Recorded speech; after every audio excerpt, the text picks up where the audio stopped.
నారాయణసమారంభాం వ్యాసశంకరమధ్యమాం అస్మదాచార్యపర్యంతాం వందే గురుపరంపరాం. శృతిస్మృతిపురాణానాం ఆలయం కరుణాలయం నమామి భగవత్పాదశంకరం లోకశంకరం. శంకరం శంకరాచార్యం కేశవం బాదరాయణం సూత్రభాష్యకృతౌ వందే భగవంతౌ పునః పునః. దివ్యాత్మస్వరూపులైన ప్రియ ఆత్మబంధువులారా, మనం కొంతకాలంగా ఈ ఆధ్యాత్మిక ప్రవచనములను జరుపుకుంటున్నాము. ఇందులో భాగంగా ఈరోజు మన ప్రస్తావన ఏమనగా, బ్రహ్మ సాక్షాత్కార జ్ఞానం పొందిన వారు ఎలా సమాజంలో మసులుకుంటారు, స్థితప్రజ్ఞులు అనగానేమి, అవధూతలు అనగానేమి, ఆత్మసాక్షాత్కారం పొందినటువంటి వారు ఏ విధముగా సమాజానికి ఉపయోగపడతారు, వారు ఎట్లా ఆదర్శంగా నిలుస్తారు అనేటువంటి మొదలుగా గల అంశములపైన ఈనాడు మనకున్న పరిజ్ఞానములో ప్రస్తావన చేద్దాం.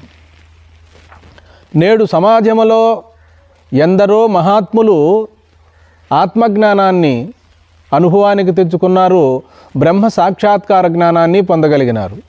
అయితే గుప్తంగా ఉన్నారు. పరమాచార్యులు వారు, కాంచీపురం పరమాచార్యులు వారు బ్రహ్మ సాక్షాత్కార జ్ఞానం పొందారు, ఆత్మదర్శనాన్ని పొందారు. అయితే వారెక్కడ ఒక మూల ప్రదేశంలో కూర్చోలేదే, కొండ గుహలో వెళ్ళలేదే, నిత్యము మన ముందే జన సమూహము యందే తిరుగుతూ సమాజానికి ఆదర్శవంతమై నిలిచారు. ఎన్నో చాతుర్మాస్య వ్రతాలను ఆచరించారు, ఎన్నో పూజలు చేయించారు, ఎన్నో వ్రతాలను చేయించారు. వారు ఎప్పుడూ కూడా తన నిత్య జీవితంలో అనుష్ఠానాన్ని, అనారోగ్యంగా ఉన్నప్పుడు కూడా అనుష్ఠానాన్ని మానలేదు. వారికి సమాజం అంతా కూడా పరమాత్మ స్వరూపమై తోసినది.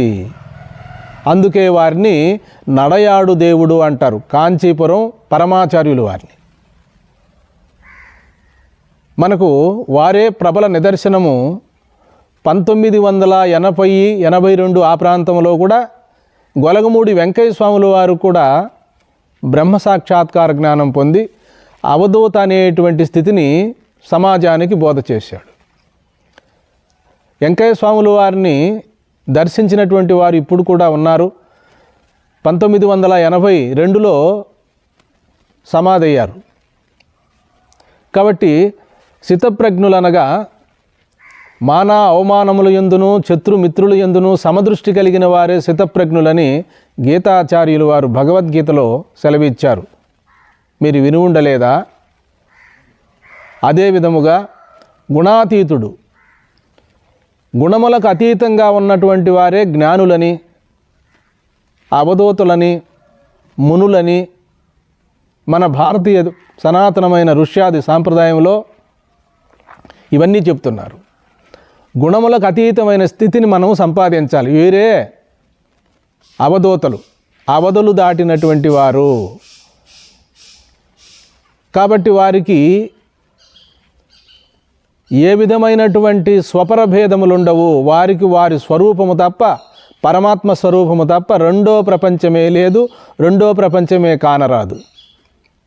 అయినప్పటికీ కూడా అటువంటి మహాపురుషులు, మహాత్ములు బహుజన మధ్యములోనే మన ముందే తిరుగుతూ ఉంటారు. వారిని మనం గుర్తించాలంటే మనకు కూడా అంతటి సామర్థ్యము, యోగ్యత ఉండవలెను. జ్ఞానిని జ్ఞానే గుర్తిస్తాడు అంటారు. కాబట్టి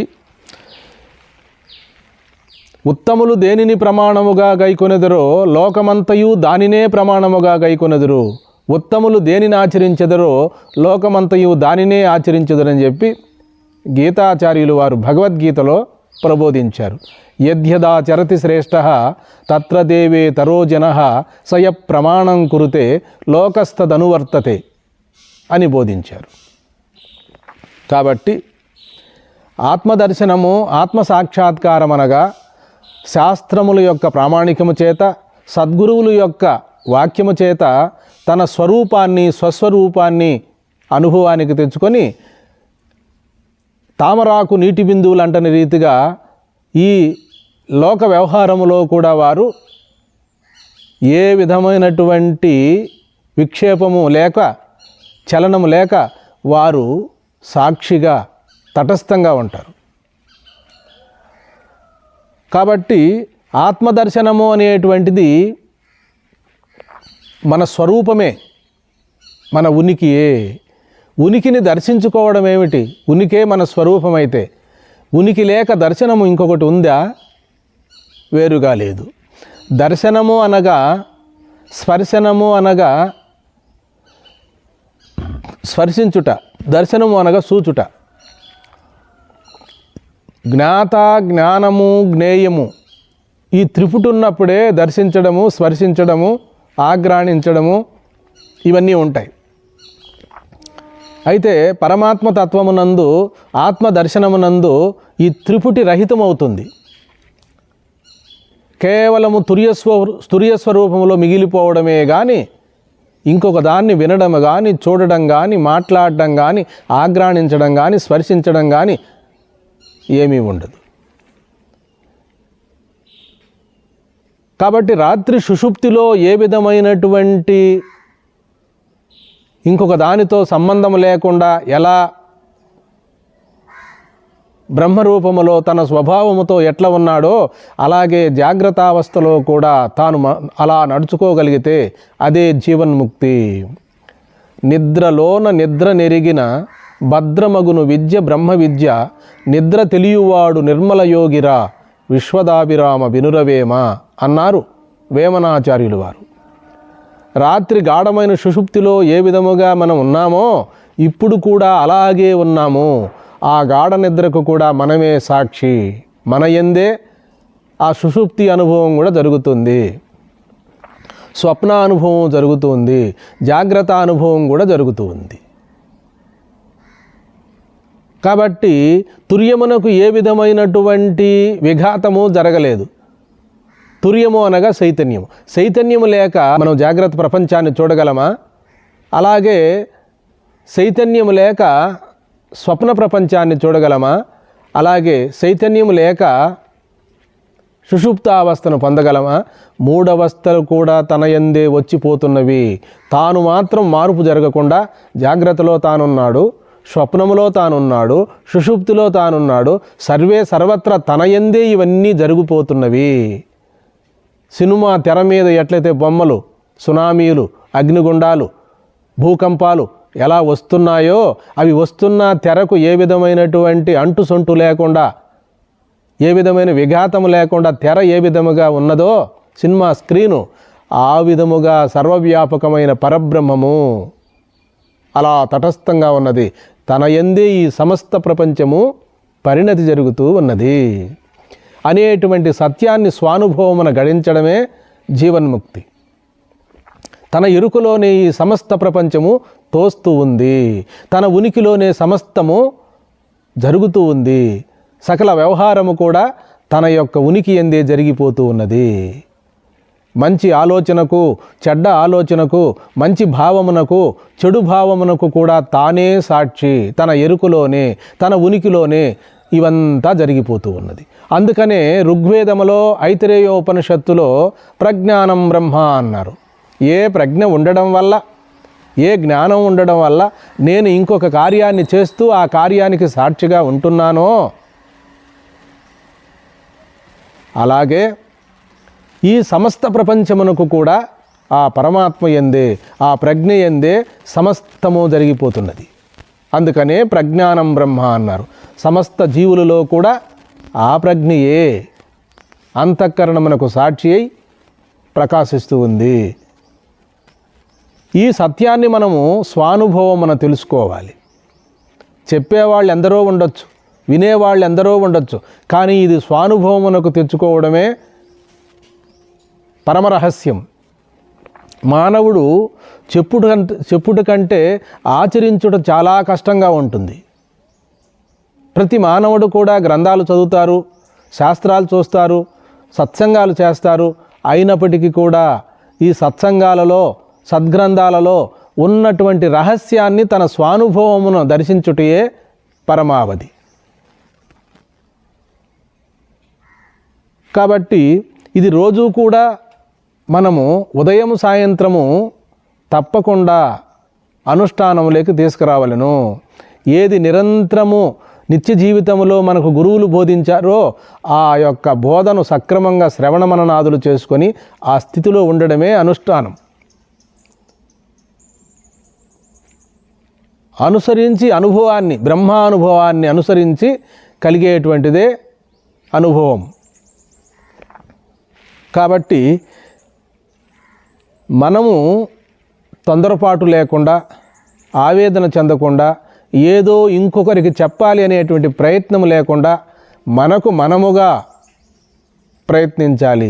నేను ఇంకొకరికి చెప్తున్నటువంటి ఈ బోధ ముందు నాకు అనుభవంలో ఉన్నదా అని ఎవరికి వారుగా విచారించి తెలుసుకోవాలి. కాబట్టి మనము తెల్లవారుజామున 4 గంటలకే లేవాలి. లేచి చక్కగా కాలకృత్యములు తీర్చుకొని ప్రశాంతమైనటువంటి పర్ణశాలల యందు కానీ, వనముల యందు కానీ, రామాలయమునందు కానీ, గృహాలయమునందు కానీ ఎక్కడైనా కూడా కూర్చొని మనము గురువుల ద్వారా శ్రవణం చేసినటువంటి అంశాలను ఒక్క తడవ మననం చేసుకోవాలి. మననం చేసుకొని ఆ నిధిధ్యాసనలో సాక్షాత్కారంలో మిగిలిపోవాలి. తనలో ఏదో దివ్యత్వం ఉన్నది, అది నేను గురువుల ద్వారా పరోక్షంగా విన్నాను, అది నాకు స్వానుభవములోకి రావాలి అని చెప్పి ఒక పరితాపం ఉండాలి, ఒక ఉబలాటం ఉండాలి, ఒక తపన ఉండాలి. అన్ని సాధనలు ఉన్నప్పటికీ కూడా ఆ తపన పరితాపం లేకపోతే సాధనలుగానే మిగిలిపోతాయి. మనం ఏం మాట్లాడుతున్నామో ఆ మాటల్లో ఉన్న అంతరార్థాన్ని ముందు మనం గ్రహించాలి. చెప్పడం సులభము, ఆచరించడం మహా కష్టం, అనుభవానికి తెచ్చుకోవడం ఇంకా కష్టం. అందుకనే మహర్షి మలయాళ స్వాములు వారు అంటారు, విషయ విరక్తి చాలా కష్టము, అలాగే సహజ అమనస్కం కూడా బహుదుర్లభము అంటాడు. మనసు ఎప్పుడు అమనస్క భావాన్ని పొంది ఉండడం అనేది చాలా కడుంగు దుర్లభము. యోగ సాధనల ద్వారా అమనస్కాన్ని పొందినట్లయితే మరలా పునరావృతం అవుతుంది. యోగ సాధనలతో మనసును అమనస్కం చేస్తాం ప్రాణాయామము ద్వారా. ప్రాణాయామము యొక్క అభ్యాస బలము తగ్గిన తర్వాత మరలా మనసు బహుచాంచల్యముగా ఉంటుంది. అసలు ఈ మనసు అనేది ఉందా, ఈ మనసు యొక్క ప్రాతిపదిక ఏమి, దీని పూర్వోత్తరం ఏమి అని విచారించి మనసు లేకుండా పోవడం కాదు, మనస్సు కాకుండా పోవడం. వ్యవహారిక దశలో కూడా ఈ మనసు యొక్క నిజతత్వము, మనసు యొక్క ఉనికి ఆత్మే అయ్యున్నది అని గౌడాపాదాచార్యులు వారు మాండుక్యోకారికల్లో చలవిస్తారు. తరంగముగా ఉన్నప్పుడు కూడా దాని యొక్క యథార్థ స్వరూపమేమి జలమే. అలాగే పరిపరి విధాలుగా పరిగెడుతూ ఉన్నప్పుడు కూడా దాని స్వరూపమేమి ఆత్మ చైతన్యమే. చైతన్యమును వీడి మనసు చెలించగలదా, బుద్ధి నిర్ణయించగలదా, చిత్తము చింతించగలదా, నేనని అహంకరించగలమా? కాబట్టి ఈ చైతన్యమును వీడి ఏ కార్యము జరగదు. కానీ ఆరంభ దశలో, సాధక దశలో ఇవి బోధపడవు. ఇంత సూక్ష్మగ్రాహ్యత సాధకులకు ఉండదు. అందుకని శుద్ధ సాత్వికమైన ఆహారము, సద్గ్రంథ పఠనము, సజ్జన సహవాసము ఇలా ఉన్నప్పుడు తప్పకుండా మన మనసు సాత్వికమై ఏ పరతత్వాన్ని నేను తెలుసుకోవాలని ప్రయత్నిస్తున్నామో ఆ తత్వము సులభగ్రాహ్యమవుతుంది, స్వానుభవానికి వచ్చేస్తుంది. కాబట్టి యోగ సాధనలు కానీ, జ్ఞాన విచారణ కానీ తొందరపడకుండా మెల్లమెల్లగా సూక్ష్మబుద్ధితో నేను ఎవరు, నాకు కనిపిస్తున్న ప్రపంచం ఏమిటి అని విచారణాత్మకమైనటువంటి ఒక విచారణ జరగాలి మనకు. ఆ విచారణ జరిగినప్పుడే, మజ్జిగను సిలికినప్పుడే వెన్న పడుతుంది, వెన్నలో మనకు నెయ్యి వస్తుంది. మజ్జిగలో వెన్న పడే వరకే మజ్జిగను చిలకాలి, తర్వాత ఎక్కువ వెన్న పడిన తర్వాత కూడా చిలికితే ప్రయోజనం లేదు. అలాగే తత్వ విచారణ కానీ, సత్సంగం కానీ తత్వాన్ని తెలుసుకుండే మేరకే ప్రయత్నించాలి. ఎక్కువ ప్రయత్నించినట్లయితే అది విపరీత జ్ఞానానికి వెళ్ళిపోతుంది, అది తర్కానికి వెళ్ళిపోతుంది. తర్కం కూడా శ్రౌత తర్కము అంటే శృతి అనుసరించి మనం తర్కం చేయాలి, శృతి ప్రవేశపెట్టినటువంటి తర్కం చేయాలి. ప్రతి వ్యక్తికి కూడా ఎన్నో మంచి భావాలు వస్తూ ఉంటాయి, చెడు భావాలు వస్తూ ఉంటాయి. శాస్త్రముతో సరిచూసుకోవాలి. నాకు వచ్చినటువంటి భావాలు ఆత్మ అనుభవం ఇది శాస్త్రములో ఉన్నదా, గురువులు బోధించారా, లేదు నాకు స్వయంగా వైయక్తికంగా ఏమన్నా వస్తున్నాయా అని మనము బుద్ధిమంతులు వారికి వారుగా గమనించుకోవాలి. మీరు గమనించుకోగలరనే నేను మనవి చేసుకుంటున్నాను. చాలామంది రమణ మహర్షుల వారిని అనుసరిస్తారు. ఈ విషయం తప్పేం కాదు. రమణ మహర్షి అంతటి యోగి గడిచిన 100 ఏళ్లలో లేరు. కానీ రమణ మహర్షిని అనుసరించడము మంచి మార్గం.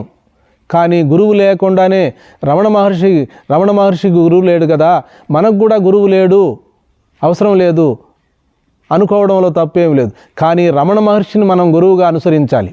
వారు చెప్పిన బోధనలను ఆమోదించాలి, ఆచరణలోకి పెట్టుకోవాలి. రమణ మహర్షి మనకు పరమాత్మ స్వరూపుడై గురువుగా నిలుస్తాడు. కాబట్టి ఈ గురు ప్రస్తావన ఎక్కడొచ్చింది? మామూలుగా మనమే ఏర్పాటు చేసుకున్నామా? ఇంతకు పూర్వం ఎవరైనా ఏ శాస్త్రములోనైనా గురువు ద్వారానే ఆత్మజ్ఞానం పొందవాలని శాస్త్రాలు ఏమన్నా ప్రబోధ చేశాయా? మనం సూక్ష్మంగా విచారించినట్లయితే సకల వేదముల సారము, ఉపనిషత్తుల సారము, నిగమాగమముల సారము, భారత భాగవత పురాణముల యొక్క సారము, సమస్త వేద వాంగ్మయము యొక్క సారము శ్రీమద్ భగవద్గీత. శ్రీమన్నారాయణుడే శ్రీకృష్ణ పరమాత్మగా అవతరించి అర్జునుని నిమిత్తముగా చేసుకొని సమస్త మానవాళికి భగవద్గీత సారాంశాన్ని బోధించాడు. అక్కడే గురు శిష్యుల సంబంధము మొదలవుతుంది. తద్విద్ది ప్రణిపాతేన పరిప్రశ్నేన సేవయ ఉపదేక్ష్యంతి తే జ్ఞానం జ్ఞానిన తత్వదర్శిభిః అని మీరు విని ఉండలేదా? గురువునకు సేవ చేసి వినయముగా సమయము చూసి వారి ద్వారా నీవు ఆత్మజ్ఞానాన్ని పొందమని శాస్త్రములు మనకు బోధిస్తున్నవి. గీతాశాస్త్రమే మనకు పరమ ప్రమాణం. అలాగే గురుగీత పార్వతీదేవికి పరమేశ్వరుడు బోధించినటువంటి అమూల్యమైనటువంటి గ్రంథరాజనం. 99 మంది గురువుల ద్వారానే ఆత్మతత్వాన్ని పొందాలి. పూర్వజన్మ సుకృత ఫల విశేషములో ముందు జన్మలో గురువుకు సేవ చేస్తూ గురుసేవ దురంధరుడైనటువంటి వారికి ప్రారబ్ధవశాత్తున బ్రహ్మానుభవం కలగక మునుపే శరీరము పోయినేని అటువంటి వారికి మరు జన్మలో గురువు అవసరం లేదు. అయినప్పటికీ కూడా ముందు జన్మలో గురువుకు ఎంతో సేవ చేశాడు గనుక, ఎంతో అనన్య భక్తితో గురుపాదాలను నమ్మి ఉన్నాడు గనుక ఆ సాధనే సరిపోతుంది. మరు జన్మలో అదే గురువునే ఇక్కడ గురువు లేకుండానే తన ఆత్మలో అటువంటి స్థిరత్వం ఏర్పడుతుంది, అటువంటి నమ్మకం ఏర్పడుతుంది. పరబ్రహ్మాన్నే గురువుగా కూడా కొంతమంది భావిస్తారు. పూర్వజన్మలో గురుసేవ చేసినటువంటి వారు మంచి అనన్య భక్తులు, వారికి ప్రారబ్ధవశాత్తున శరీరము బ్రహ్మ సాక్షాత్కార జ్ఞానం కలగకపోవడమే విలీనమైపోయినప్పుడు వారు తిరిగి మరి 99 పాయింట్ ఎక్కారు కనుక ఆ 1% వారు ఈ జన్మలో బ్రహ్మానుభవాన్ని పొందుతారు. అయితే సరాసరి వాళ్ళు ఎట్లా పొందుతారు అంటే పరిపక్వత అంతఃకరణము కలిగి ఆ అంతఃకరణము ద్వారా తనలో ఏ గురువు బోధించే వాక్యం ఉన్నదో అదే స్వానుభవానికి వచ్చేస్తుంది. అది వేలల్లో లక్షల్లో మాత్రమే సాధ్యమవుతుంది. కాబట్టి 99 మందికి గురువు మాత్రము ఉండియే తీరవలనని చెప్పి నేను చెప్పడం లేదు. గీతాచార్యులు వారే భగవద్గీతలో తద్విద్ది ప్రణిపాతేన పరిప్రశ్నేన సేవయ ఉపదేక్ష్యంతి తే జ్ఞానం జ్ఞానిన తత్వదర్శిభిః అని చెప్పారు. కాబట్టి మనము గురువుల ద్వారానే సంస్కరింపబడాలి, గురువుల ద్వారానే ఆత్మ అనుభవాన్ని పొందాలి. ఇది మనం చెప్పడం కాదు, పరమేశ్వరులు వారు పార్వతీదేవికి గురుగీతలో బోధించారు. అలాగే 60 రోజుల్లో గీతాచార్యులు వారు మనకు భగవద్గీతను బోధించినటువంటి భగవంతుడైన గీతాచార్యులు వారు సాందీప మహర్షి యొక్క ఆశ్రమంలో 60 రోజుల్లో 60 విద్యలు నేర్చుకున్నాడు అని చెప్పి శాస్త్ర ప్రమాణం ఉన్నది. కాబట్టి అలాగే శ్రీమన్నారాయణుడే శ్రీరామచంద్రుడుగా అవతారం తీసుకున్నప్పటికీ వశిష్ఠులు వారిని, విశ్వామిత్రులు వారిని గురువుగా ఎంచుకున్నారు. ఎందరో మహాత్ములు గురువు యొక్క సాన్నిధ్యములోనే బ్రహ్మానుభవాన్ని, బ్రహ్మ సాక్షాత్కార జ్ఞానాన్ని పొందినట్లుగా మనకు చరిత్రలు ప్రసిద్ధములై ప్రబోధిస్తున్నవి. అదే శాస్త్రములు మరి పూర్వజన్మలో కొంతమేరకు గురుసేవ చేసుండి ఏదో ఆ గురువు పరమపదించుండో, లేక ఈ శిష్యుడికి ప్రారబ్ధము తీరిపోయి బ్రహ్మానుభవం కలగక మధ్యలో వెళ్ళిపోయినటువంటి వారికి ముందు జన్మలో చేసినటువంటి గురు పూజా బలం వలన ఈ జన్మలో గురువు అక్కర లేకుండానే తన మనసే గురువు, తన ఆత్మే గురువు అనేటువంటి స్థితిలో ముందుకు వెళ్ళారు. అటువంటి వారిలో మనకు భగవాన్ రమణ మహర్షులు వారు ఏ గురువు బాహ్యంగా లేరు. అయినప్పటికీ కూడా ఆ పరమేశ్వరునే గురువుగా భావించి అరుణాచలానికి వెళ్ళిన మొట్టమొదటి తూరుగా ఆ యొక్క పరమశివుని ఆలింగనము చేసుకొని మనస్సు, బుద్ధి, చిత్తము సర్వము ఆ పరమేశ్వరునికి అంకితం చేసి శరణాగతిని పొందాడు. కాబట్టి ప్రతి ఒక్కరికి కూడా వారి మనసే గురువు, వారి ఆత్మే గురువు అని చెప్తుంది శాస్త్రం. కాబట్టి ఇవేమి తప్పు కాదు. మనం సూక్ష్మంగా విచారించి తత్వాన్ని తెలుసుకొని జన్మను చరితార్థం చేసుకోవలసినదిగా నేను మనవి చేసుకుంటున్నాను. కాబట్టి గురువు ద్వారా తెలుసుకున్న విద్య ప్రసిద్ధమైనటువంటిది. శాస్త్రముల ద్వారా మనమే ప్రత్యేకంగా తెలుసుకున్నప్పుడు కొంత తేడా ఉంటుంది. గురువుల ద్వారా తెలుసుకున్న విద్యకు వినయ విధేయత ఏర్పడుతుంది. అహంకార రహితమై ఎప్పుడూ నిరంతరము గురుసేవా దురంధరులై ఉంటారు. అలాగే శాస్త్రాలు చదివి నేర్చుకున్నప్పుడు మనలో సద్గుణాలు అలవడవు. అక్కడ గురువు దగ్గర అయితే అవలక్షణాలను తీసేస్తాడు. గ్రంథాలు మనకు తిరిగి చెప్పలేవు. గ్రంథాల్లో ఉన్న విషయాల్ని మనము ఆపోషణ పట్టుకొని మనకు మనమే కరెక్ట్ అని ముందుకు వెళ్ళిపోతాం. అదే గురువు దగ్గర అయితే, నాన్న నువ్వు తెల్లవారు లేయాలి, ధ్యానం చేయాలి, పూజలు చేయాలి, ప్రార్థనలు చేయాలి, వచ్చిన ఆశ్రమానికి వచ్చినటువంటి భక్తాదులకు వినయ విధేయతగా వారితో కలిసి మెలగాలి, కోపతాపాలు ఉండకూడదు, ఎవరిని ద్వేషించకూడదు, ఎవరిని బాధించకూడదు, అందరిలో కూడా నీవు పరమాత్మను చూడాలి అని మంచి సుసంపన్నమైనటువంటి సాధనల ద్వారా, సద్గుణముల ద్వారా అజ్ఞానాన్ని తీసేసి వినయ విధేయతలను పెంపొందింపజేస్తాడు. ఆ విద్య ఎక్కడైనా రాణిస్తుంది. గురు విద్యకు మించిన విద్య ఈ భూప్రపంచంలోనే లేదు. అందుకే మధ్విరాట్ పోతులూరి వీరబ్రహ్మేంద్ర స్వామి లాంటి గురువు, సిద్ధయ్య లాంటి శిష్యుడు, శ్రీమన్నారాయణ స్వరూపుడైనటువంటి శ్రీకృష్ణ పరమాత్మ లాంటి గురువు, అర్జునుడు లాంటి శిష్యుడు, శ్రీరామచంద్ర ప్రభువు లాంటి శిష్యుడు, వశిష్ఠుడు లాంటి గురువు లేరని శాస్త్రములు మనకు ప్రసిద్ధములై బోధిస్తున్నవి. కాబట్టి మనం అందరం కూడా ఆ గురువు పరబ్రహ్మస్వరూపుడే ఈ మన గురువులో వ్యక్తమవుతున్నాడు. గురువునకు రూపము లేదు. ఏ ఉపాధిలో సత్యము, ధర్మము వ్యక్తమగునో ఆ ఉపాధినే మనం గురువు అంటున్నాము. గురుర్బ్రహ్మ, గురుర్విష్ణు, గురుర్దేవో మహేశ్వర, గురుర్ సాక్షాత్ పరబ్రహ్మ, తస్మై శ్రీ గురవే నమః అని అంటున్నారు. ఇది గురుగీతలోని వాక్యం. కాబట్టి ఆ నిర్గుణ నిరామయమైనటువంటి పరిపూర్ణ పరబ్రహ్మమే ఈ గురు రూపంలో వ్యక్తమవుతున్నది. మనము ఆ గురువునే నమ్మాలి. ఆ గురువే సర్వం అని చెప్పి మన గురువును మనం అనుసరించినప్పుడు పరబ్రహ్మాన్ని మనము అనుసరించినట్లే, పరబ్రహ్మాన్ని పూజించినట్లే. పరబ్రహ్మము అంటే శ్రేష్టమైనటువంటి ఆ పరతత్వమే సామాన్యమైన మానవ ఉపాధిలో ఈ గురు శిష్య ధర్మాన్ని నిలుపుతూ ఉన్నది. శిష్యుడనగా జీవాత్మ, గురువు అనగా పరమాత్మ. ఈ గురు శిష్యుల బంధము మనం పెట్టుకున్నది కాదు. ఆ పరమాత్మ దయామయుడైన పరమేశ్వరుడే ఒక ఉపాధిని గురువుగాను, మరో ఉపాధిని శిష్యుడుగాను ఏర్పాటు చేశాడు. ఈ నియమాన్ని అనుసరిస్తూ మనం వెళ్ళినంత కాలము తప్పకుండా మనకు అనుభవం అనేటువంటిది ప్రసిద్ధమై బ్రహ్మ అనుభవం కలిగి తీరుతుంది. హరి ఓం.